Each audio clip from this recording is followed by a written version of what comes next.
पर मैं आप लोगों को जितनी महिलाएं रात में आई मुझे लेने के लिए, किसी के बच्चे ने कहा, किसी के हस्बैंड ने कहा, सभी ने मुझे कहा कि मेरे बच्चों ने कहा कि मैडम को लेने ज़रूर जाना है। तो महिलाएं थोड़ी सी रात में, हम थोड़ी सी अपनी लिमिटेशंस के द्वारा रात में घर से निकलना हमेशा हर महिला टालती है, आप नहीं, मैं भी टालती हूँ। हमारी संस्कृति बहुत कुछ हमें सिखाती है और उसी तरीके से हमारे भारत के हर नागरिक उसे लेके चलती है।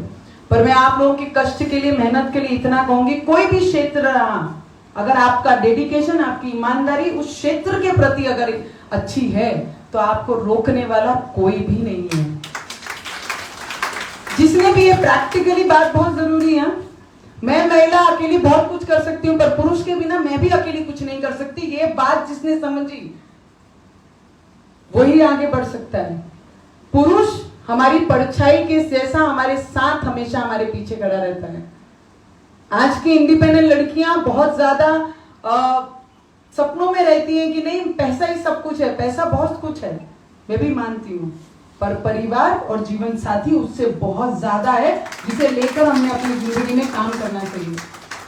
सर मैं आपको बताती हूँ, बहुत विरोधक हैं जो मेरे क्षेत्र में, जिनको हमने डिफीट किया सर, वो 5-6 टाइम के एमपी थे।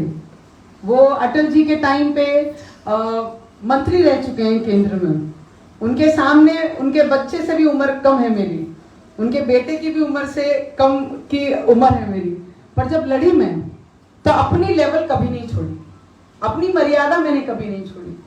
उनके उम्र का हमेशा लिहाज करा, उनके कर्तव्यों का, कामों का हमेशा निषेध किया, पर मेरी संस्कृति को कहीं पर भी नीचे के स्तर पे मैंने जाने नहीं दी।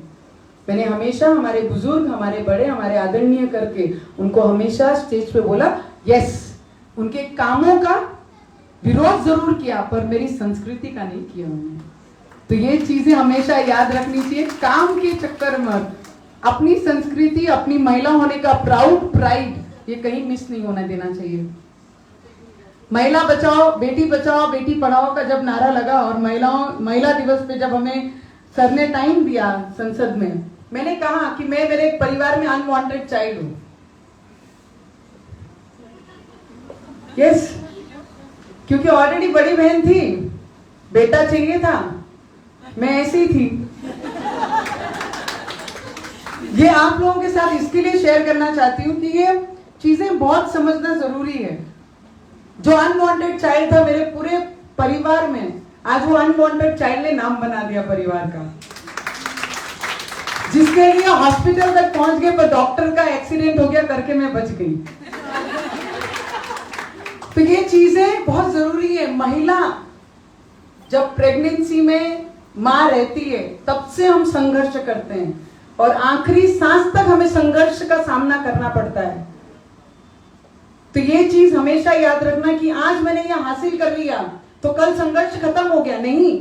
आज अगर मैं ये पद पे हूं तो भी मेरा संघर्ष इस पद को स्टेबल करने के लिए ऐसा ही रहेगा। और महिला ने महिला की शक्ति बनना चाहिए, ना कि महिला ने महिला की कमजोरी बनना चाहिए। महिलाओं को देखकर महिलाओं ने अपने आप की स्ट्रेंथ दिखानी चाहिए कि महिला आई मतलब मैं शक्तिवान बन गई, मेरे में शक्ति आ गई। नहीं तो ये ना हो कि महिला ने क्या पहना, महिला ने डायमंड पहना, कि महिला ने शिफॉन पहनी, कि महिला ने सिंथेटिक पहना, कि महिला ने कौन सा फोन यूज किया, इस चीज पे चर्चा ना होते हुए मैं नहीं कर पाती हूँ, अगर मैं कुछ नहीं कर सकती हूँ, अगर वो महिला करती है तो उसे उसकी सीढ़ी बनना चाहिए, ना कि उसकी सीढ़ी तोड़नी चाहिए। ये चीजें अगर कोई सीख के अपने लाइफ में इंप्लीमेंट करता है तो मुझे लगता है महिलाओं को हम वो स्थान पे जरूर दे सकती हैं। हमारी दीदी ने कहा कि हम आसमान तक पहुंच गए, चांद तक पहुंच गए, और धरती में भी आज भी महिला है, बराबर है। बस नहीं, महिला कुछ नहीं कर सकती। अभी पुरुषों ने बोलना बंद कर दिया, अब डरने लग गए महिलाओं से। अब ऐसी बात रह ही नहीं गई है, क्योंकि जिस तरीके से हम लड़ रहे हैं, जिस तरीके से हम अपने क्षेत्रों में अपना नाम का झंडा लगा रहे हैं, और जिस तरीके से क्या हमारी राजस्थान की महिलाएं, हमारी कोटा की महिलाएं एकदम आती हैं, तो पता लगता है कि हमारे क्षेत्र की महिलाएं कुछ तो बात कर रहे हैं। आप लोगों के लिए इतना ही कहूंगी, लड़ना सीखिए पर अपनी संस्कृति छोड़ के नहीं। लड़ना है, आगे बढ़ना है और समाज के प्रति बहुत कुछ देना है। समाज ने हमें क्या दिया है वो कभी हम गिनती में नहीं बता सकते, पर समाज को हम क्या देंगे, जिस दिन आप गिनने बैठ जाओगे उस दिन आपको समझ में आएगा कि 1% भी हमने समाज को दिया नहीं है। वो सोच लानी बहुत जरूरी है। मैं आप लोगों को इतना ही कहूंगी, रवि जी आणखीन काय आहे? आता तुम्ही महाराष्ट्र से लोक आहे, 2-3 इथे बसलेले, मेरे सभी पुरुष भाइयों को मैं इतना ही कहूंगी कि आप कोटा से बिलोंग करते हैं, मेरा नसीब मैं यहाँ पर आई हूँ। आप लोगों का दिल से मैं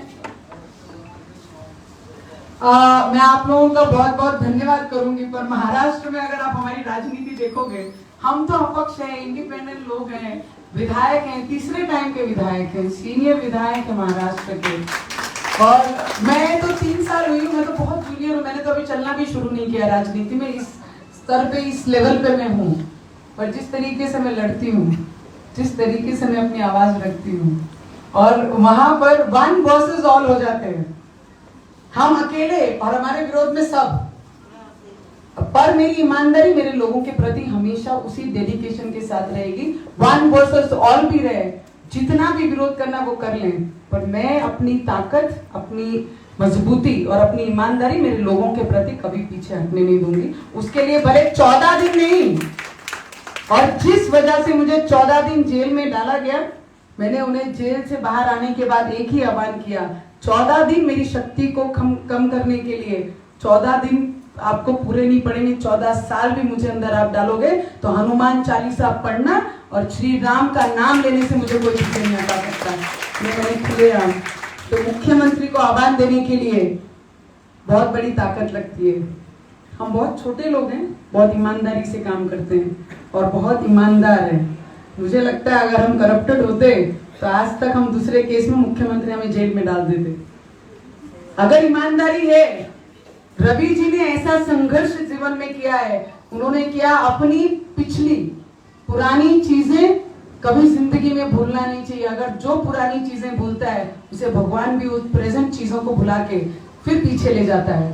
तो मुझे लगता है अपनी ईमानदारी और हमारे कोटा के हमारे ओम बिरला साहब, हमारे राजीव जी जो हमारे परिवार जैसे सदस्य हैं, जिनके घर के फंक्शन के लिए आज मैं यहाँ पर आई, उनके बिहाफ में आप लोगों से मुलाकात हुई है। आप लोगों को आपके भविष्य के लिए कोई महामंत्री बने, कोई जिला अध्यक्ष बने, कोई जिला परिषद के अध्यक्ष बने, कोई एमएलए बने, कोई जिला परिषद सदस्य बने, कोई आगे और बड़ी पोस्ट पे जाए, जगदीश भाई साहब हैं।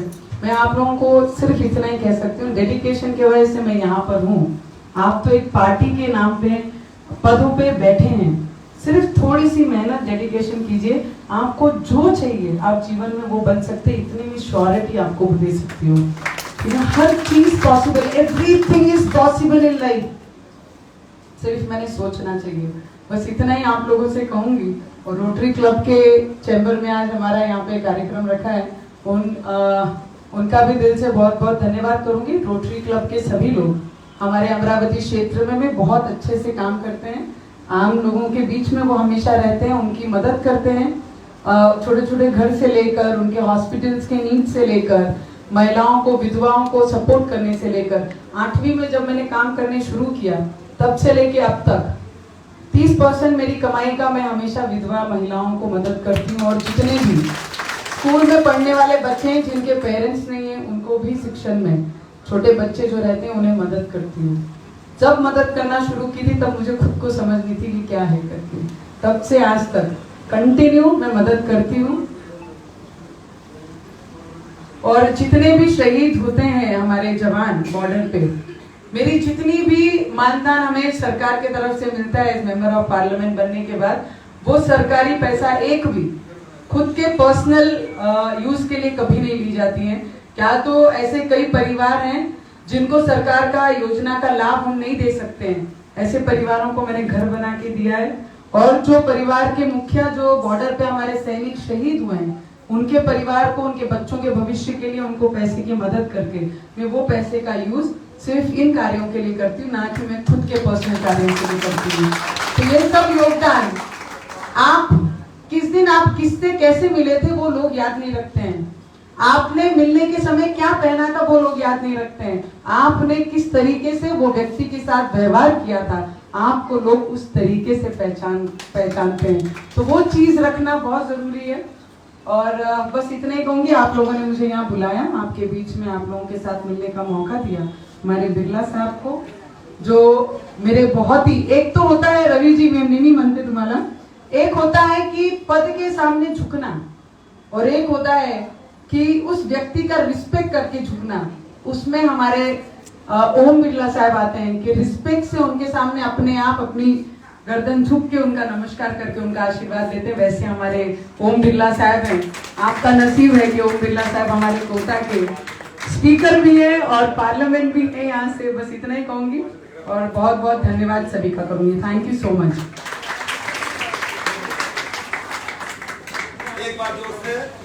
एक बार जोरदार तालियां बजाकर